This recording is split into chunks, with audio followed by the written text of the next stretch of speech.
start of day 22. Absolutely Baltic cold, but what a amazing sunrise to wake up to. So I saw that just popping up over the hill this morning. Really cold in the night, not super cold, but I definitely need to upgrade the sleeping bag from the special Prime Day delivery to something more suitable.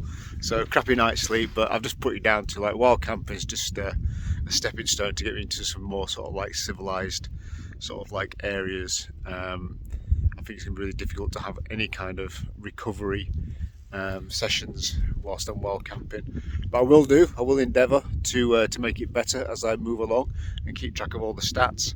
But yeah, day 22, ready to get after it, and what an amazing thing. Just super grateful to be able to wake up and see that first thing in the morning, and get up in the middle of the night, and the stars last night was just so mind-blowing. If you've never experienced it, just get out where there's no night pollution, like light pollution, and just see the stars. And if you're able to get onto the east coast, which is especially good if you have a really clear night, that's why it was so cold last night, then to see the sunrise like this, then you're in for a treat. So highly recommended. It does make it all worthwhile, and it does kind of like inspire me just to crack on, and it's going to be more adventures and more amazing things I'm going to see on the way. So day 22, let's see what this brings. Quick journal video here with my silly hat on. Right, just happy this morning, waking up, beautiful sunrise, feeling good even despite only having like 4 or 5 hours sleep. Body battery's about 45, so just have to realise that while camping I'm never going to be up there, I don't think, with the fantastic stats, but I need to get a new sleeping bag because it's a little bit cold in the night. Broken my Berghaus top, the zip's broken on it, but overall feeling good. Really nice to wake up to some positive vibes from Instagram, and yeah, I just feel like I'm back on it again now. I've changed as a person again. It's elevating me, just pushing through this extra level, and yeah, again, it's just about recovery and just keeping that correct frame of mind. But it's going to be some bloody journey as this. I'm looking forward to it, and meeting those ladies yesterday with the dogs. I'm going to meet some amazing people, do some amazing things, and this is just the beginning. That's how I see that. So, and this hat looks like a bit of a twat. Day 22, and I've just set off. As you can see, probably the way I'm dressed, it's bloody brisk this morning. Very windy again. Not quite as windy as what it was yesterday, but looking at the forecast, it's due like 46 miles, I think it's miles an hour gusts later on this afternoon. So that'll be fun. But yeah, it's a pleasant morning. Obviously I already mentioned the sunrise this morning was amazing, but it's the first time I've had to get dressed up like this. When I started walking, I've normally been in just like a raincoat or t-shirt, but now I've got base layer, top that I've now broken, my hoodie, my Berghaus hoodie, which I need to replace, and this windproof, waterproof stopper jacket as well. And still got bare shorts, so still in shorts, determined to keep them on as long as I possibly can. But the sun is shining, so hopefully it's going to warm up soon. But let's see how many miles we get in today. Hopefully today and tomorrow should nail it, and then we should get into Norfolk. Fingers crossed. So it might be flat, but it has its challenges, maybe. So there's quite a lot of this around here.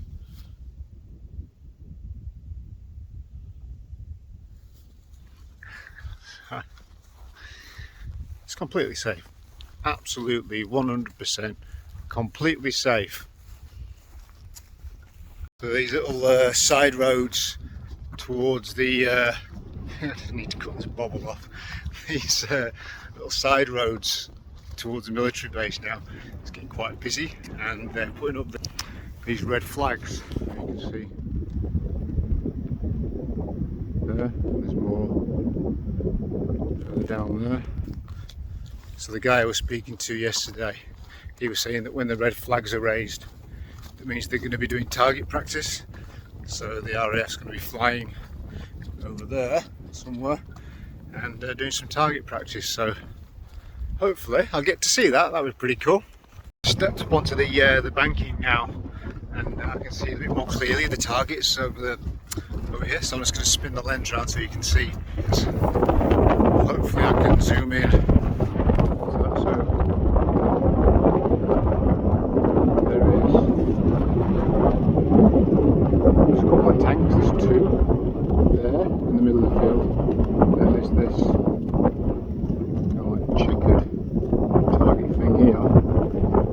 Actually, I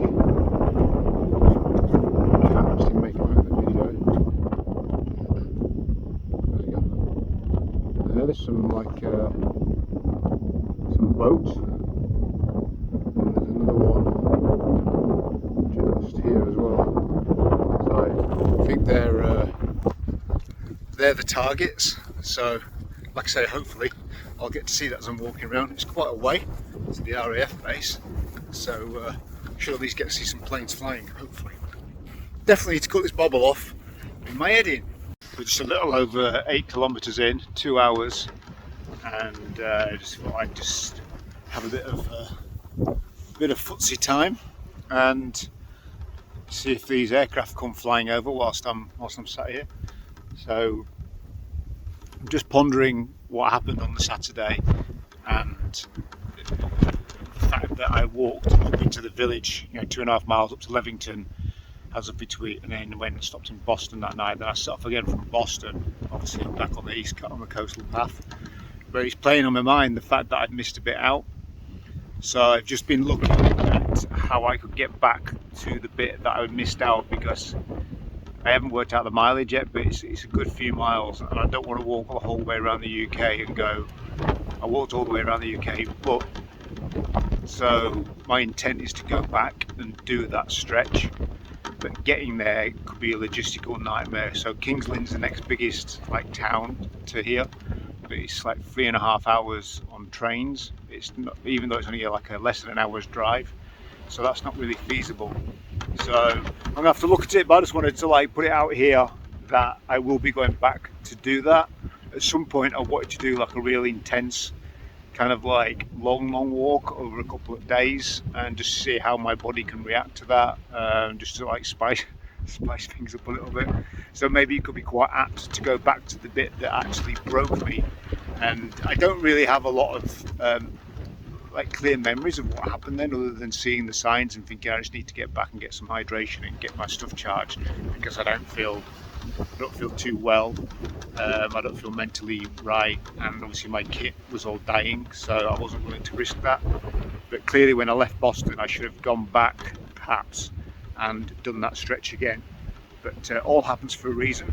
So let's see how this pans out, but I will be going back to do that stretch, finish it in Boston, and then get back to wherever I was. So just wanted to record that on video, because it's been playing on my mind this morning.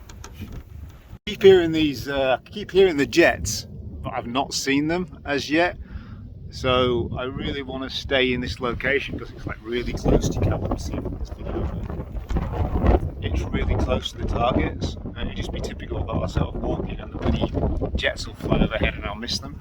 So I'll give it another 10 minutes and see if they appear. It's a real shame that you can't pick it up on camera, but you can possibly hear it. I'll try and spin it around, see if it is there in the middle of the screen, but you just can't pick it up.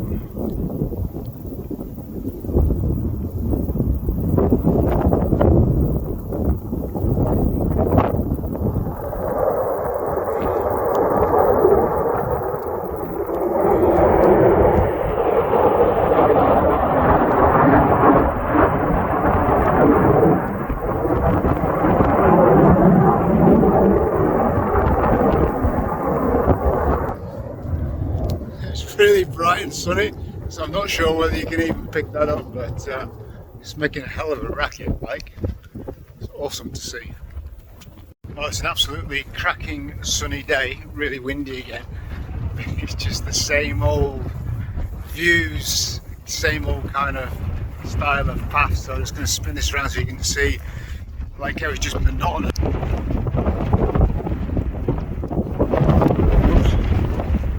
So that just goes on and on forever. The view itself is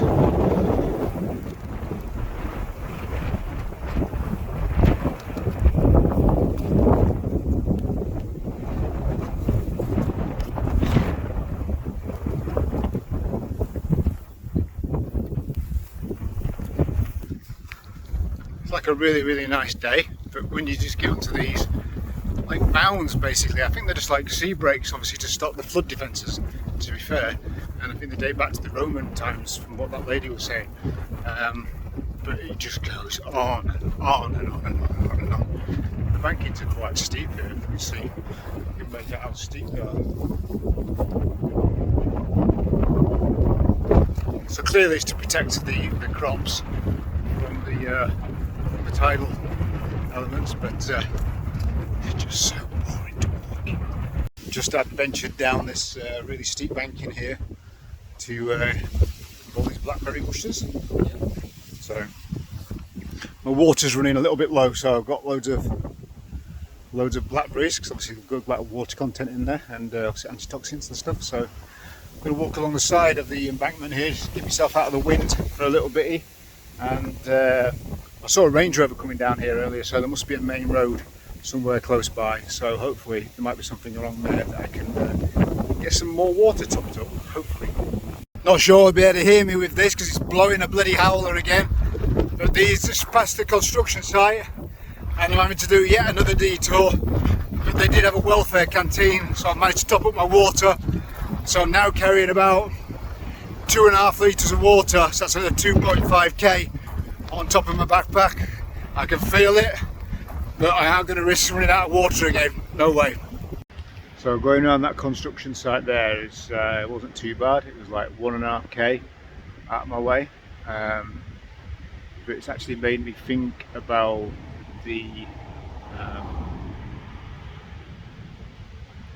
bit that I missed out before Boston because of the exhaustion, and I was thinking about going back, but now I've reflected and gone, yeah, but there's twice now, even on the Humber estuary, where I've had to walk literally miles out of the way because of the construction site, and then obviously with the bridge that was condemned, I had to walk miles out of my way there. So even if I was to go back to the bit that I've missed out, it's not necessarily 100% that I'll be able to walk it all the way around anyway. So I'm not going to rush into committing to that, because I'm only 3 weeks in, and I'm sure there's going to be a lot of other areas that I just simply can't walk around the coast, and who knows what's going to happen.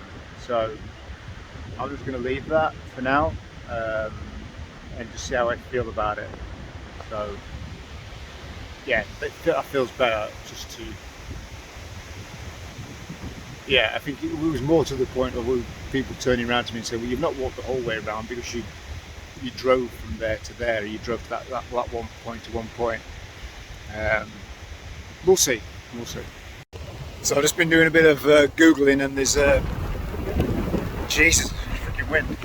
There's a pub just up the road, 3.5 miles up the road, typical, with a shop next door. And here's me just topped up with all this water, but I'm not going to risk throwing it all away in the hope that these pubs are open, because it might not be. But take a look, that's where I've just had my lunch there. It's a lifeguard centre, and I've got to walk all the way up here, spin around, all the way up here, so I can come back down this other side and get back to the water right down there. So I've just calculated, I think it's 7 miles. What a pain in the ass to walk all the way up here just to walk all the way back down there. I'm so tempted to try and swim across, but I won't. So it looks like another wild camp as well tonight. It's way too far to get to Kings Lynn, so another wild camp tonight, and then maybe hotel in Kings Lynn. But let's assess again at the end of today. Through a gate there, still signpost the King Charles Path, There was a warning saying bull with cows and calf in the field, stay to the top track. So I can see them.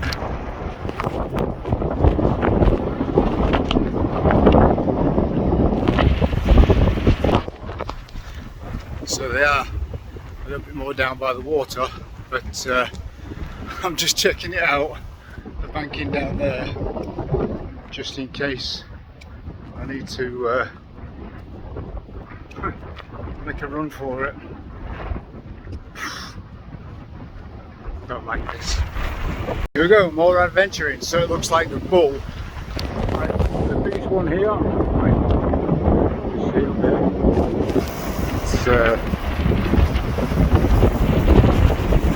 It's like closest to the path, so I think I'm just going to take it this way and just walk down this banking. It's a huge bull. It's just really not worth the risk. I'm not doing it. I'd rather walk through these brambles at the bottom of this banking. Adventures ahoy! Just walked along this banking now, and I'm about to stick my head over the parapet, so to speak, because I can't tell like how far I've walked in relation to the bull. So spin the camera around and hopefully they're behind me.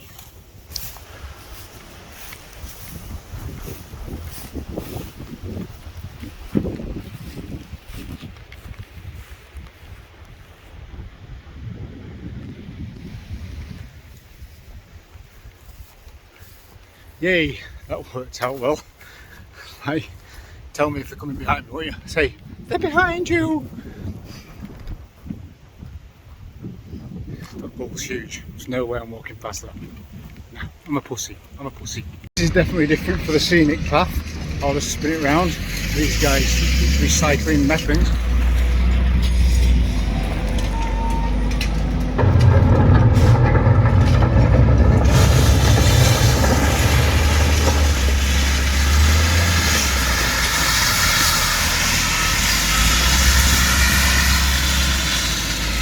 Bloody noisy, I know that much.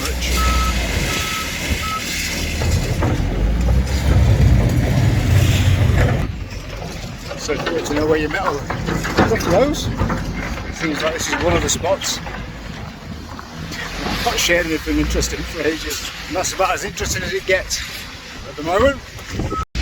But I will add to that, it does make a difference from caravans and mobility scooters and wetlands and farmlands.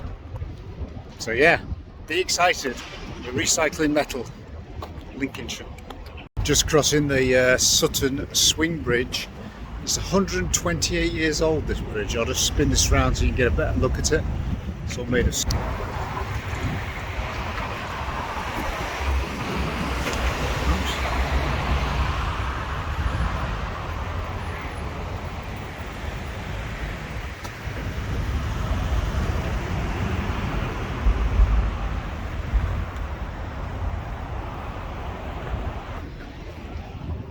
It's like pretty impressive. So just had 2 0 Guinnesses, love those, and topped my kit up, and now I'm charged as much as I possibly can.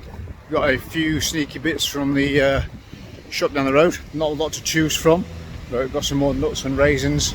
Got a sneaky pot noodle for later this evening to go with my bags of lentil and rice which I've been eating for the end, so this is just to spice things up a little bit. So now I've got another an hour and a half to walk back down the side of the estuary that I walked up previously, and then down to the coast, and St. Peter's Walk I believe it is called, and definitely won't be doing round to King's Lynn tonight, but my plan is to get as far as we can today and then get to King's Lynn tomorrow, and then like I say just reassess again. So it's all good, feel better now. I've had a bit of a sit down, kit's recharged, topped my water up, so we're back to another 2 and a bit litres of water, and I got a Lucozade as well for a wee bit of energy. So here we go again. So now I'm on the other side of the water, obviously, where I was walking previously. This is Sutton Docks I walked past, and you can see there's like quite a big opening there, so I wonder whether there was some big boats used to dock in there at some point, but it looks quite a lot of sediment in there, so I'm not sure whether it's still used or not. But there's an old There's a really old pier, wooden pier over there in the background, it's all battered and broken, and some more down here. So I'm not sure whether the docks are still used in that context. I've not seen any big boats when I was walking up that side, so whether we'll see some on the way down, we shall see. But yeah, it looks a little bit different from this side, and this is, I'll just show you quick. That's the metal place that we saw earlier in the distance, scrap metal. So yeah, it's just a little bit different from this side, but it's a bit of a ball ache, for want of a better word, to walk all the way down one side to get to a bridge and then walk all the way back down again. So I've not really seen anything new, and it would be, what, 7 miles up and down. Big crap, really. I realised we've not even had any animal impact over this, apart from the dogs yesterday. But here are some cows, newborn calves.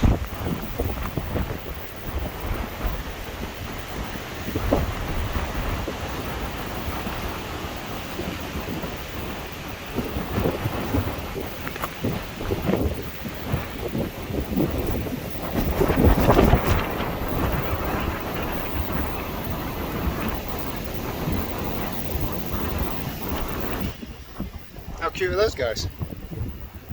Oh. Let's see if we can get this one. Let's play. We get it. But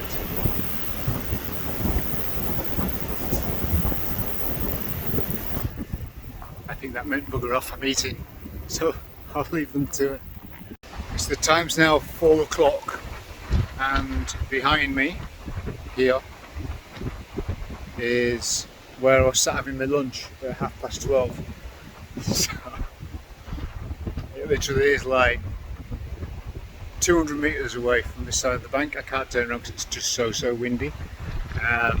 So yeah, it's 7 mile round trip to get to the bridge and then back down here to see the place. So I sat eating. I could throw literally, well, I couldn't throw a stone that far, but you can see what I'm saying. It's yeah, bit of a ball ache really, because it's just a long, flat, boring road. So up to just over 26k, and now I'm kind of like heading around the corner on more onto the coastline, and I'm just hoping that I can find somewhere to be a bit more sheltered, because this wind hasn't relented all day and it's just been right in my face all the way down this path. But yeah, just gonna have like 10 minutes and then hopefully we'll find somewhere down on the seafront. Right, I'm not confident that I can pitch the tent away from this wind, so I'm asking a lot, but at least the sun's shining. I sat here having my kind of like footsie 10 minutes and ended up reading this like notice here, and it genuinely is like really interesting. So when I was walking on the other side, I saw a white lighthouse, and then when I was walking down this road, I'd have seen like another one, and I thought I was seeing things. So I thought, oh, maybe I was mistaken and it was on this side, but there's actually a pair of them. There's a twin, they are twins, and this, I'll take a picture of this and I'll post it onto the YouTube. But Peter Scott lived here, and he was the son of the Antarctic explorer Captain Scott, and he came here to decide what he wanted to do with his life, which I think is quite interesting, because basically I'm walking around the country trying to decide what I want to do with my life next. And he ended up like painting the birds and the animals. Long story short, he actually was the start of the World Wildlife Fund, and he actually designed the panda that you now see on the World Wildlife Fund. So pretty amazing really. And the lighthouse there, I'll spin this round so you can see.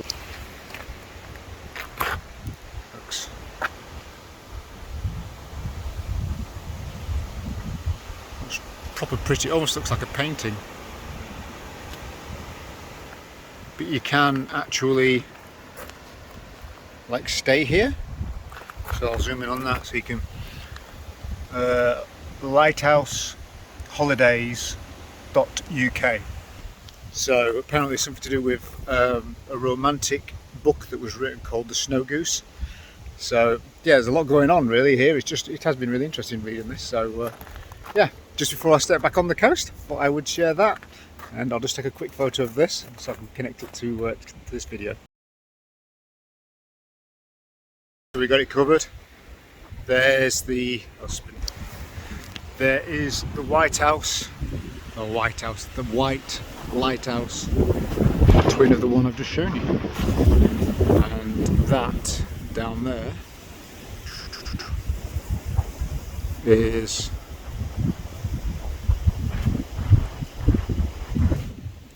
that's the construction site that I got diverted around.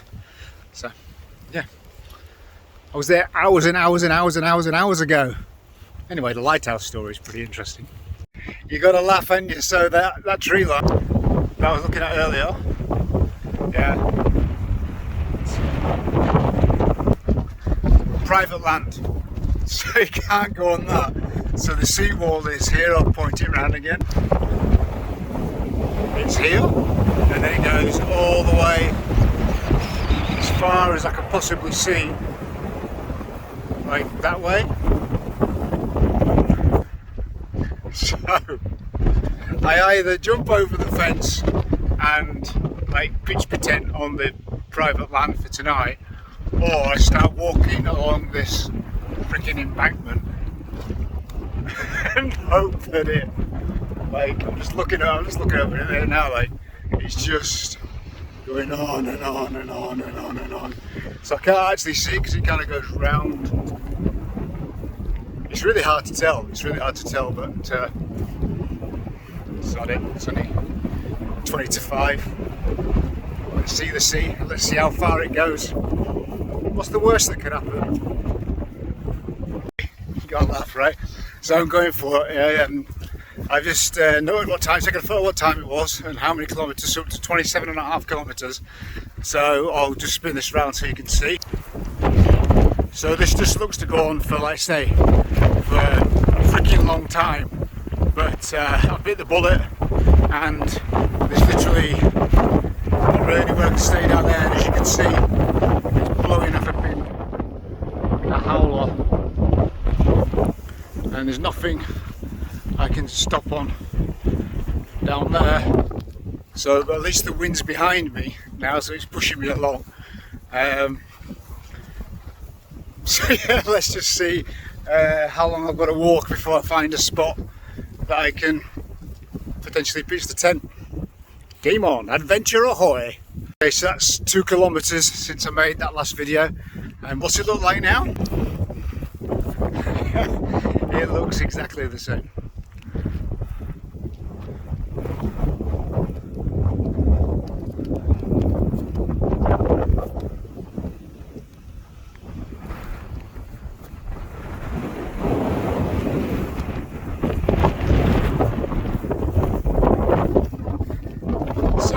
Does look like it curves around like way in front of me, but again, that's what I thought back then. It turned out to be private land, so I just don't know until I get there.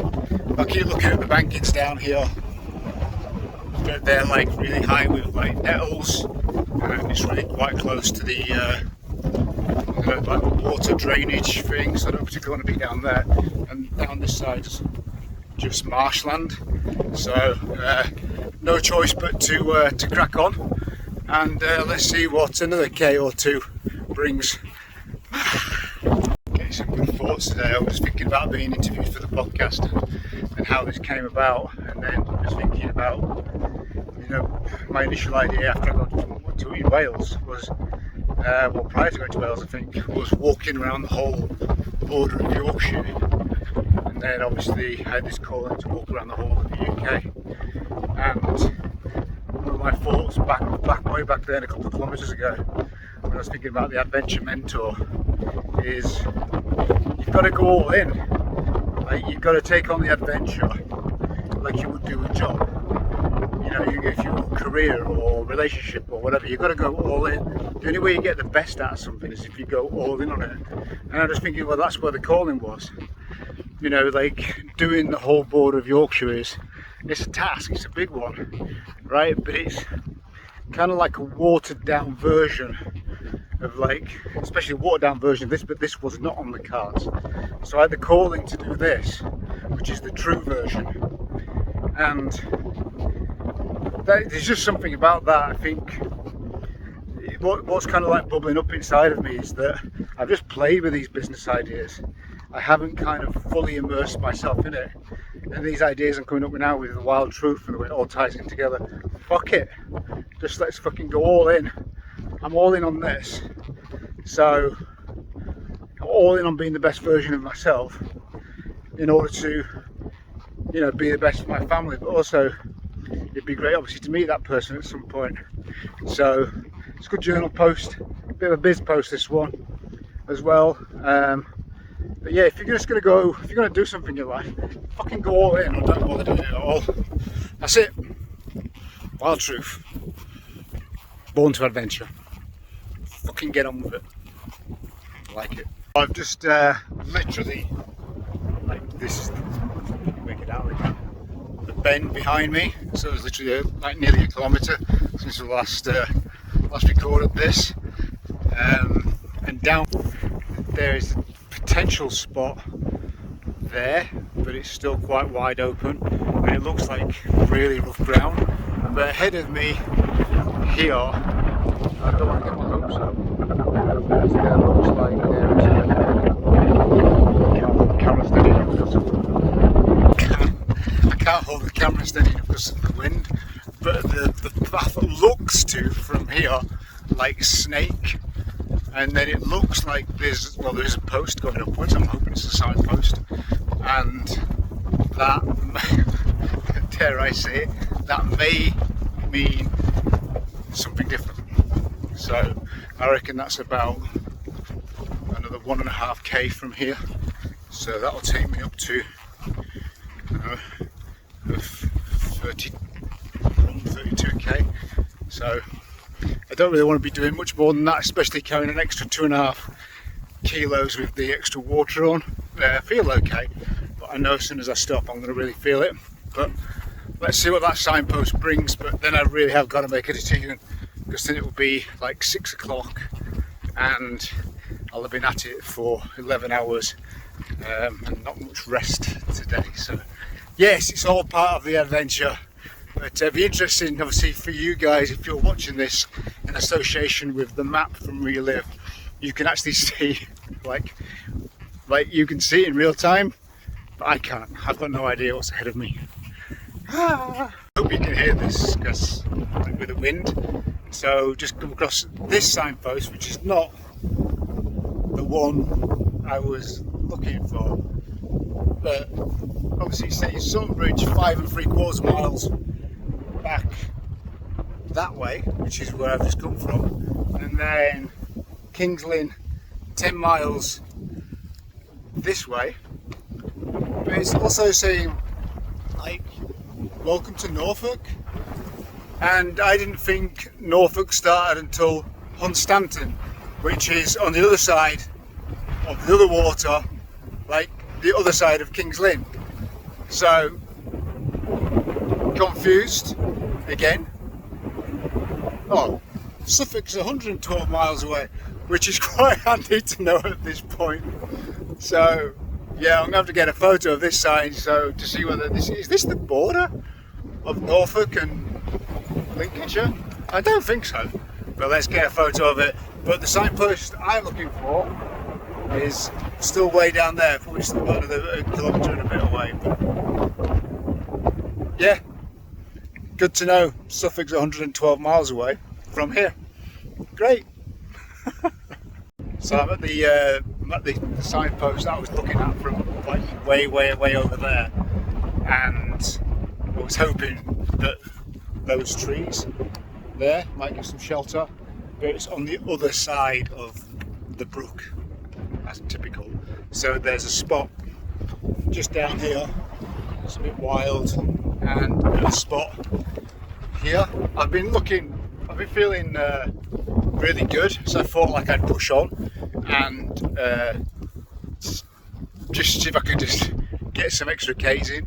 But I'm looking at this path and it's just I can't see the end of it, and I could be walking it for a long period of time. So I think I must need to make the best of what I've got here and choose between one of these two options, and yeah, set up for the evening. So just just shy of 32k, so still been a big day. So let's set up shop. Change of mind, checked out both those spots, really uneven, loads and loads of thistles, and like loads and loads of those like bumps, so not good at all. So trust my intuition, push through. I see something down here, something looks a little bit man-made, so maybe it's like another pumping station or something, so maybe there'll be a bit of a flatter space there, so fingers crossed I've made the right decision. So I've just come across this bit here, that bit I thought was man-made, so it's like a bit of a car park thing, not really sure what it is, but down there looks to be my best hope of something that's flat. And to be fair, like my feet are aching a little bit now, so not sure how many kilometres we've done, but it could be a record, maybe, it's got to be close. But yeah, let's, whatever it takes, I just got to set up down there because it's getting late now, 6 o'clock, and yeah, we've been going since what, 7 o'clock this morning, so yeah, bite the bullet, get it sorted.